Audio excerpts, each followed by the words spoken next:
Hello, hello, hello, and welcome. My name is Sabrina Victoria, and I am here with Wanda. We're going to be talking all about the follow up strategy. So, if you are a business owner, an entrepreneur, and you are looking for more sales, get comfortable. We're going to be exploring the triumphs and the challenges faced by entrepreneurs and business owners worldwide. Wanda is here to offer some insights, some inspiration to fuel your personal growth. So let's jump right in. Get ready, because today's guest is about to change the way you view your world. This is Her Talk Show, hosted by Sabrina Victoria. If you're listening live, welcome. And if you're listening on the replay, make sure you hashtag replay wherever you're at so we can send you some love in the comments. We're here every day delving deep into the realms of health, wealth, and leadership with some of the most brilliant women globally. We've interviewed over 600 women, and today we are adding Wanda to the list. Wanda Allen is a speaker, coach, and corporate trainer. She's also the author of Follow Up Savvy and Follow Up Sales Strategies. Wanda had a 25-year corporate career where she held the position of Senior Vice President for 15 years. She's an expert in helping entrepreneurs, business owners, and sales professionals increase pipelines, improve sales performance, and strengthen relationships by developing strong follow-up skills. Welcome, Wanda. Thank you. I'm excited to be here. Oh, lady, this is a topic. And this is, I think, everything, right? Every time I ask somebody on a networking call, how can I help you? What can I do for you? More leads, more sales, more clients. And what I really like about what we're going to be talking about today is you're talking about follow-up. So you're not talking about more. You're talking about diving deep into what you already have. Yes. Yes. And I love that you said leads. You know, people spend the lion's share of their effort generating leads, and then so many fall so short on the back end of lead generation, which is follow up, that they never going to experience the fruit of all that labor they're putting out there to get the leads. Yep. Lead generation does not bring in sales. It's important. It plants a seed. What brings in sales is the follow up. I love this. Okay, lead generation does not bring in sales. It is the follow-up. Yes. Girl, see, that's what we're missing. Yes, it is. That's what we're missing. View it, lead generation. Okay, I said it's a seed, right? So what you want is that seed to sprout into a yes or a no. Of course you want the yes, but no is closure. No is, okay, I can move on, you know? So how do you, when you want a seed to sprout, you've got to nurture it. You've got to water it. How do you do that? By following up. That's your nurturing of that lead. If you don't, it's going to go cold and dormant and die. Yeah. Why do you think we have such a hard time? Why is this so hard for us to do? Why is this so heavy for entrepreneurs to do the follow-up? The number one reason is fear. There's so much fear associated with following up. And the two primary fears, I think the number one fear is fear of being pushy. I hear it all the time. If I keep following up, I feel like I'm being pushy. And what feeds this fear is those who have it has that pushy salesperson in their mind that they don't want to be. Yeah. So what they end up doing is going so far to the opposite end of the spectrum to make sure they're not that pushy salesperson that they end up taking very little, if any, action at all. So they're swinging on the pendulum like Tarzan. Yes, exactly. And if your job is to bring in business, your job is to follow up. And then, so that's the number one fear. The second fear, very close behind it, is the fear of rejection, that two-letter word. I'm afraid to follow up because they might tell me no. Well, no is part of the sales process. Totally. You know, you can't be afraid of it. And actually, no is good because, and people think that's where the pain is. Pain is not in the no. The pain is in the ignore. I will take a no over an ignore any day of the week, because when somebody tells me no, I know where they stand. My train keeps moving. Sales is about movement. But okay. So here's the one. No is the second best answer you can get. Do not be afraid of it. Don't let it prevent you from taking the follow-up action. I love this. Okay, so no is the second best answer. And the reason that is because you don't want to be ignored. Yeah, and yes, because see, think of sales as your train, okay? When somebody tells me no, it's closure, I move on. It keeps my train moving. But when somebody ignores me, that car on my train is an idle and it's going Oh, to slow my train down. And to get to my yeses, and everyone, all your whole community, to get to your yeses, you're going to come across no's. So don't be bothered by it. yeah. Wow. So, so good. Um, so you're saying fear, which I get. So how does somebody get over that fear? I mean, is it just as simple as like, don't be afraid?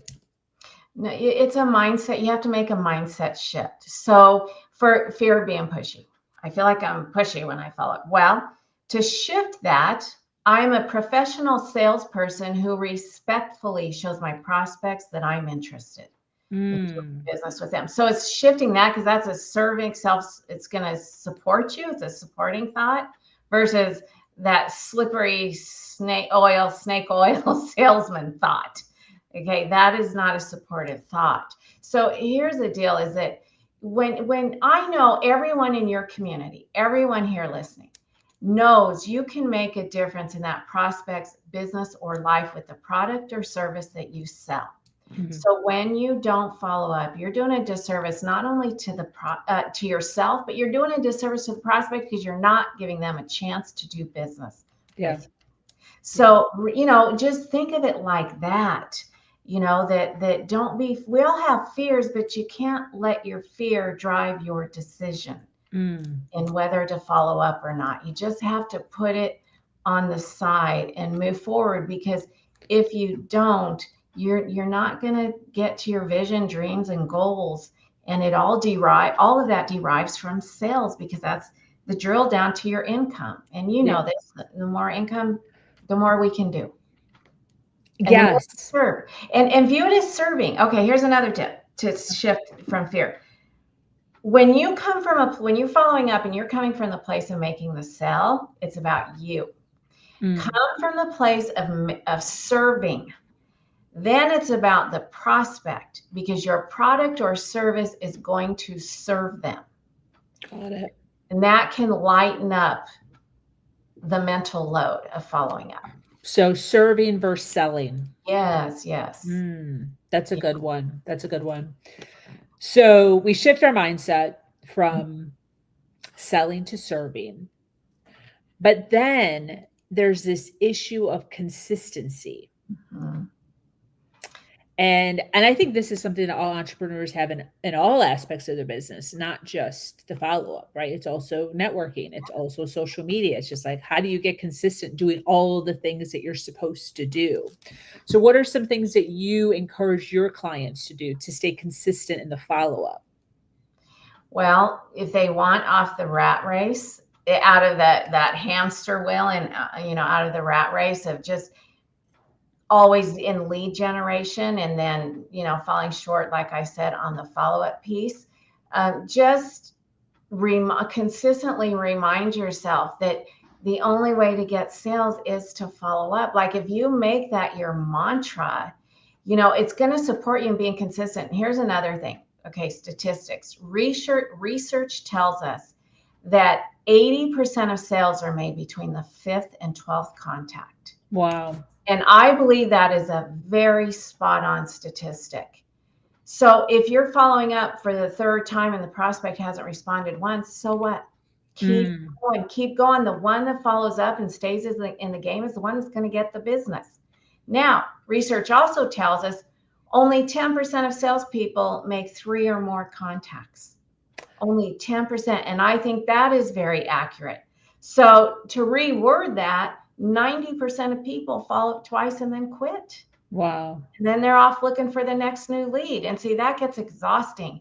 And when you do that, you're not giving your pipeline a chance to grow. Mm, When you're dropping after, 1 or 2 follow-ups, just because a prospect doesn't respond doesn't mean anything. Doesn't mean they change their mind. That's the other thing. Well, they must have changed their mind or they went with somebody else. Or probably said the wrong thing, or maybe I didn't explain it the way, and all this mental chatter goes on. It's like, nope, just follow up, do what you need to do, and stay in the game. Absolutely. Yeah, absolutely. When it comes to the follow-up, something that you just said kind of triggered something in me as far as like, I think many times we do the same follow-up, right? So some people it's email only, some people it's DM only, some people it's call only.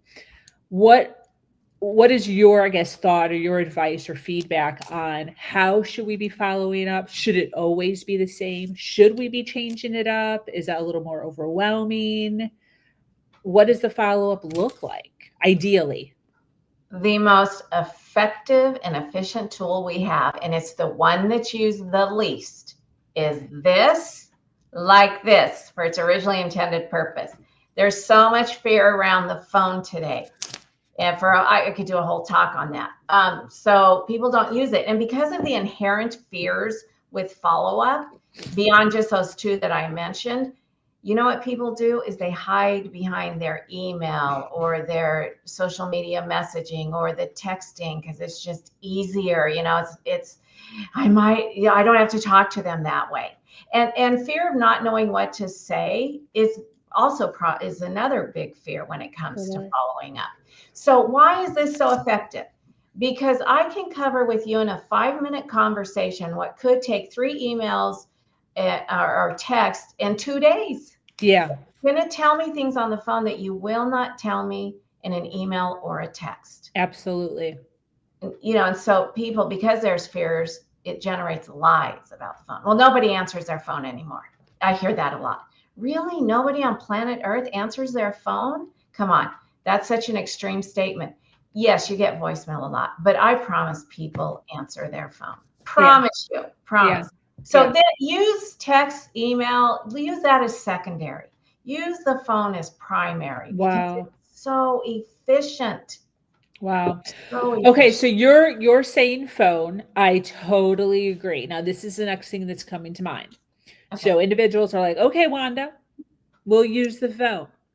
But, right, there's always a but. But every time I try to call or I try to set up an appointment, they don't answer. They leave it on, let it go to voicemail, call. We have an appointment set. They can't make it. They don't show up. Are we supposed to be making appointments? Are we supposed to just be calling on a whim?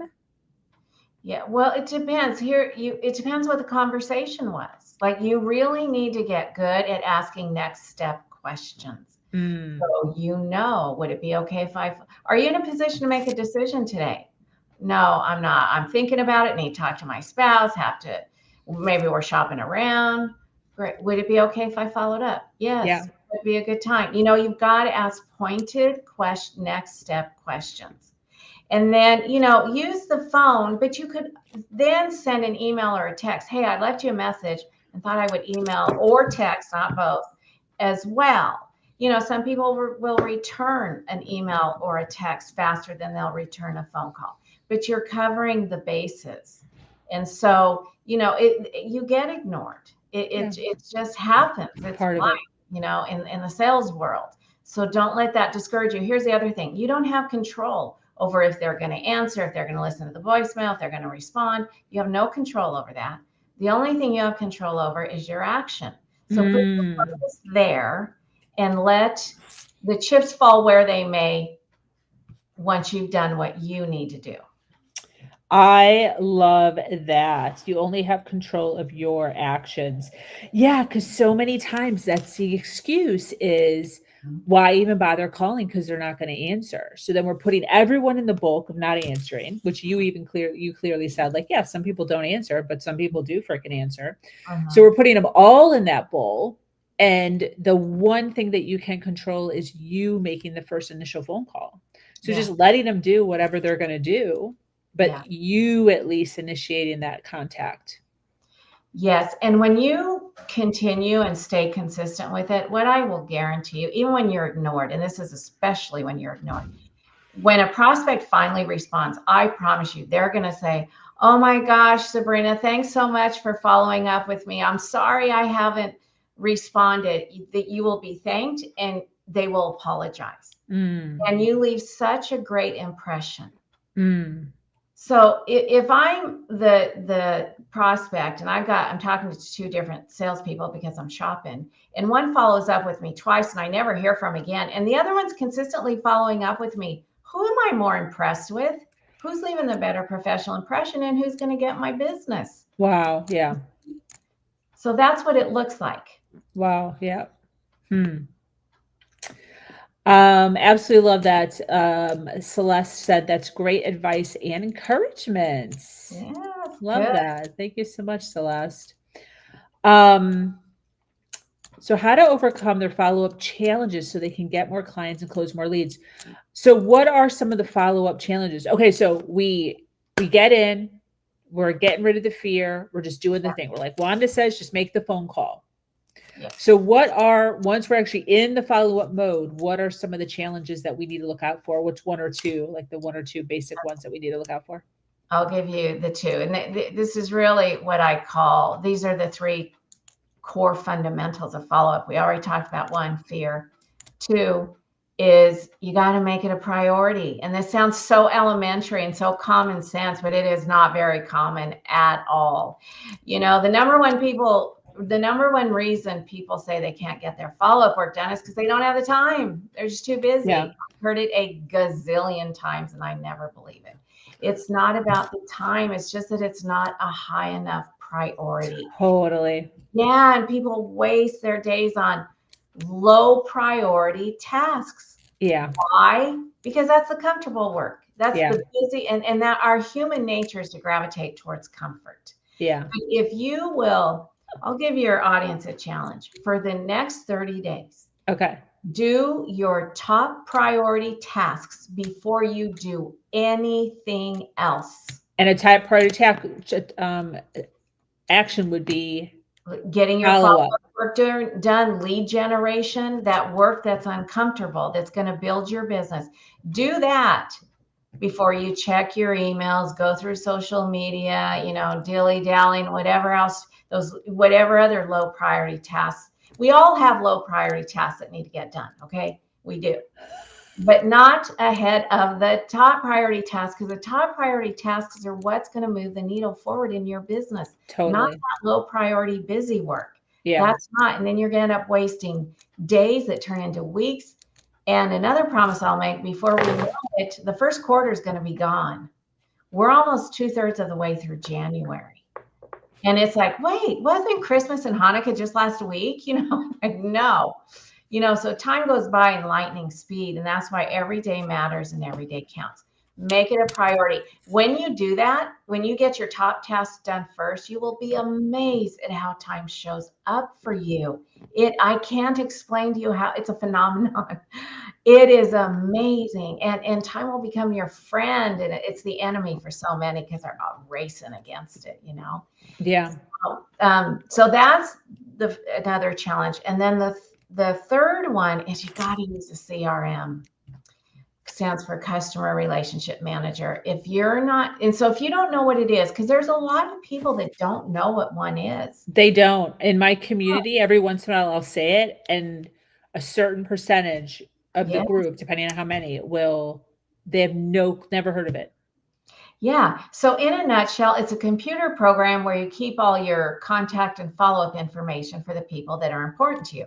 So any of us that have been around long enough, a CRM today is back in the day Rolodex and tickler system. So if any of you have been around for that, then that can help put it in perspective too. But when you're if you're not using a CRM, it makes the follow-up process so much more difficult. You're slipping and sliding, because you know what you're using when you're not using a CRM?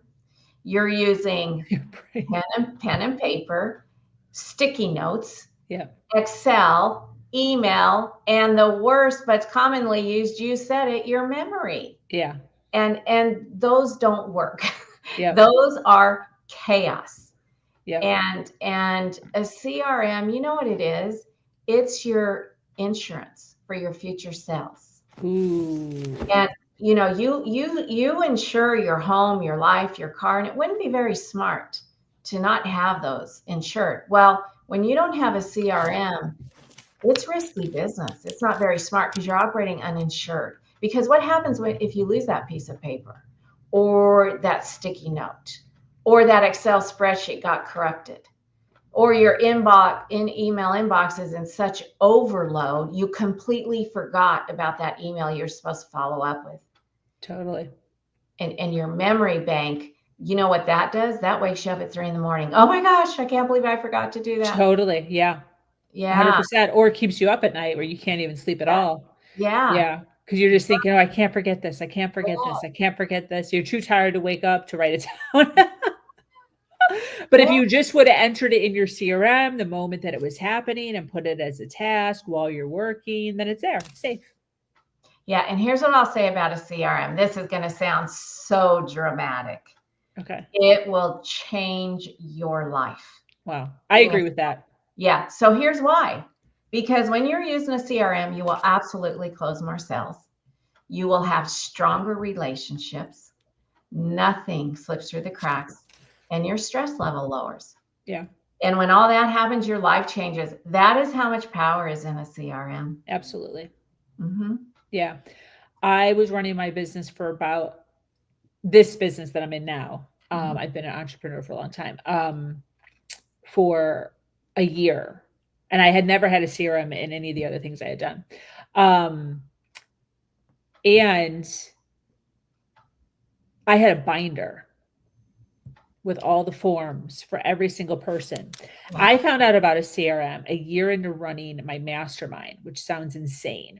But I was like, ladies, you need to get organized. And I showed my binder with my little forms. And I'm like, look at all these people. It was a huge 3-inch massive binder.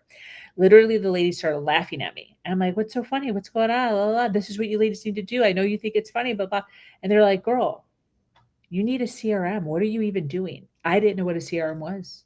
Yeah. I was running a mastermind talking about sales and closing, and I had no freaking CRM, which is just absolutely hilarious. But that's how I found out about it. And the whole thing seemed so overwhelming. It seemed so much just mentally. But to your point, absolutely. I Yeah. am in my CRM all day, every single day. And the other thing, to Wanda's point here, ladies who are listening live, thank you so much for being here if you're listening live and or on the replay, is yes, CRM, but you have to use the CRM. Yes. You have to fill it out. Yes. And I'm so glad you said that because there's so many people who have a CRM and don't use it. Yes. It's like that gym membership, Yeah. You Yeah. never see the 4 walls, but you've been Yeah. paying on it for 5 years, Yeah. That's so important. I'm so glad you said that. Yeah. Because and here's the other thing is that just recognize it, you're going to have a learning curve. Okay. You are. And is it uncomfortable? Yeah, because you're not used to it. It's different than what you're doing.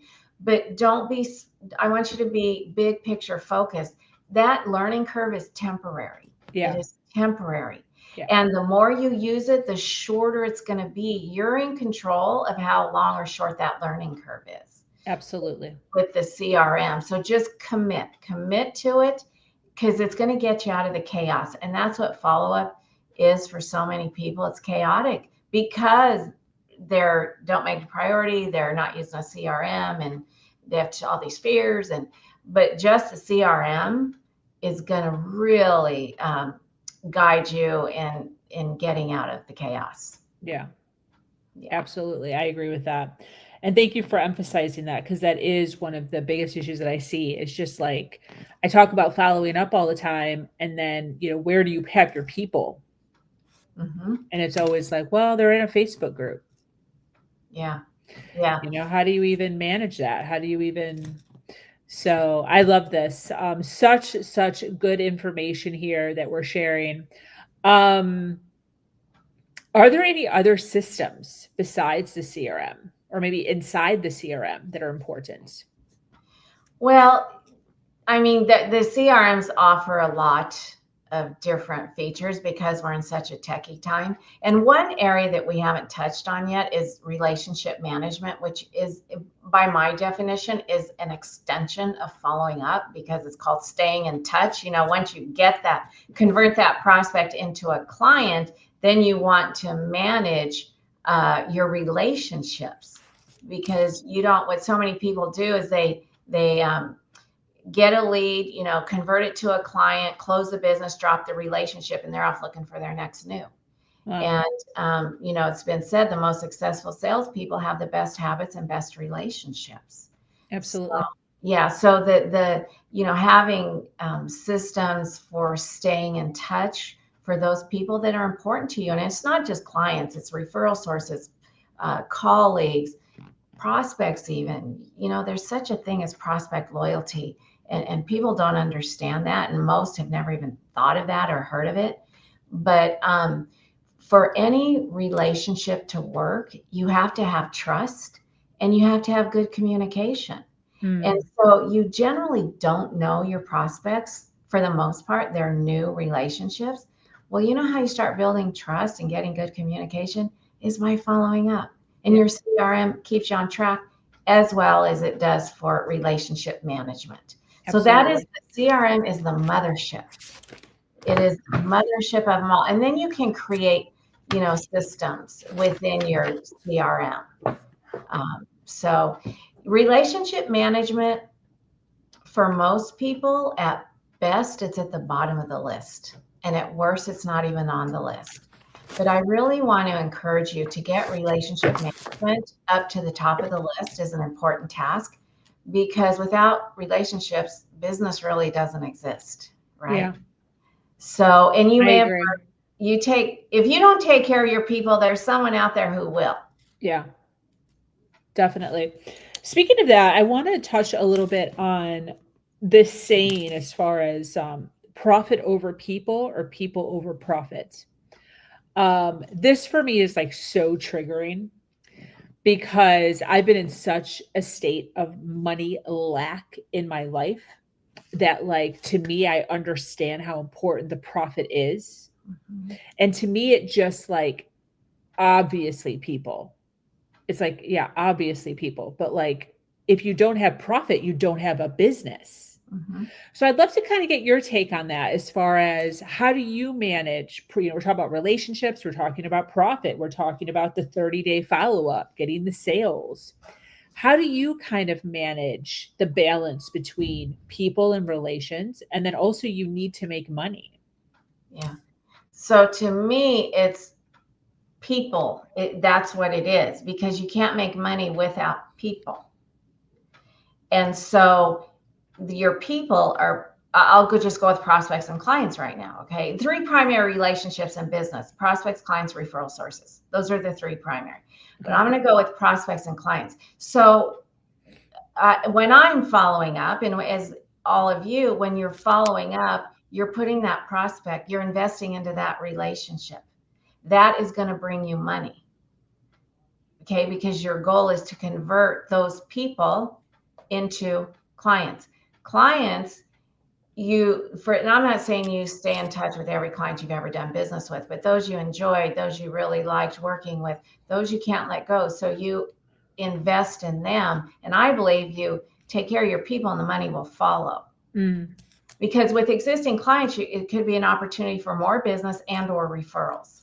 And then, so I put them in one bucket: people, because I got to take care of them if I'm going to have a chance at the money. And here's the other thing, because we've all been there. Oh my God, I need a sale so bad. But so it becomes a sprint, okay. Yeah.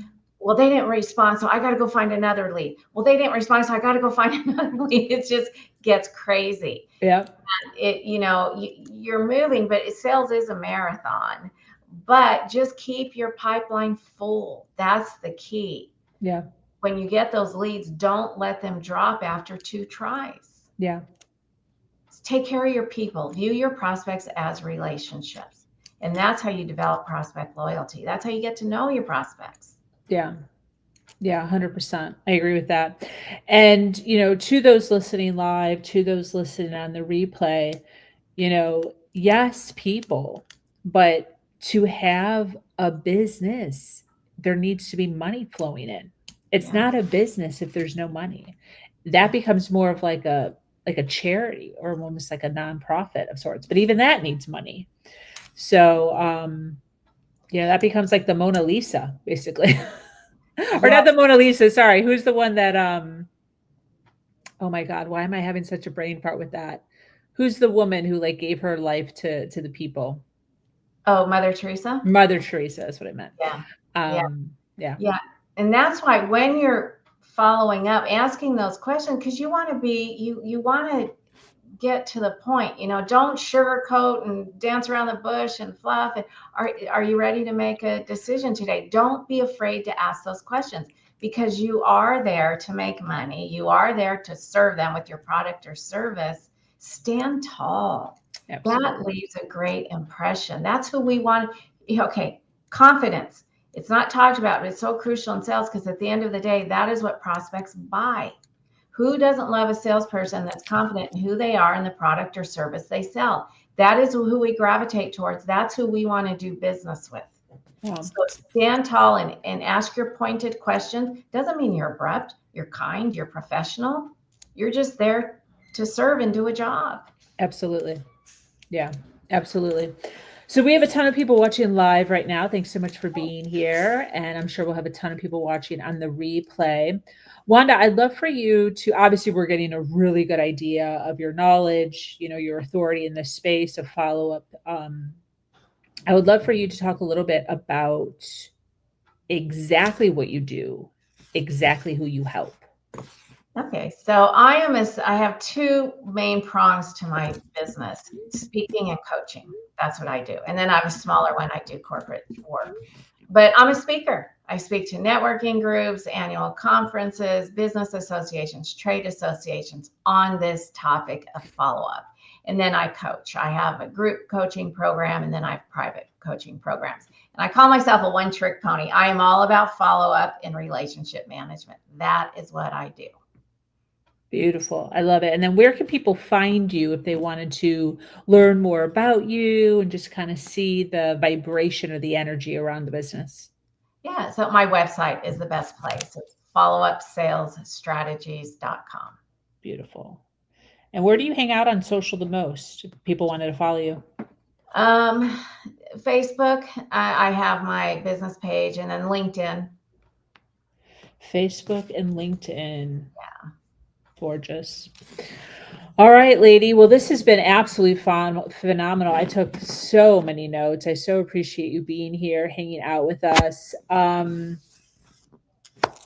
I also mention one other thing? Yeah, I was going to ask you if you have any closing thoughts as we're kind of wrapping up here. Go ahead. Yeah, I teach a virtual workshop once a week, and it's complimentary, free. So that's on my website as well. So if you want to learn more, you can go ahead and register for that. And then my final thought is stay committed. Stay committed. You have so much opportunity, because 90% of people quit. Don't be that person. So yeah, that's my final thought. When is the workshop? They're every week. Then my next one is this Thursday. What's today? Tuesday. Yeah, this Thursday. I alternate Thursday to Friday. So I always have the upcoming 3 dates on the website page. Very cool. All right. Well, thank you so much. Any closing thoughts as we wrap up? That is it. Stay in the game, stay committed, and you can reach all that you want, because it all starts with sales and ends with your income. Absolutely. Well, to those that are listening live or on the replay, if you resonated with Wanda and all the goodness that she shared today, make sure you connect with her on her social, which is Facebook and LinkedIn. Her website, followupsalesstrategies.com, is in a clickable link in the description below, wherever you are listening to us at. This brings us to an end of yet another incredible episode of Her Talk Show. Thank you, Wanda, for sharing your wisdom, inspiring us all. Oh, thank you. It was great being here. It was fun. Of course.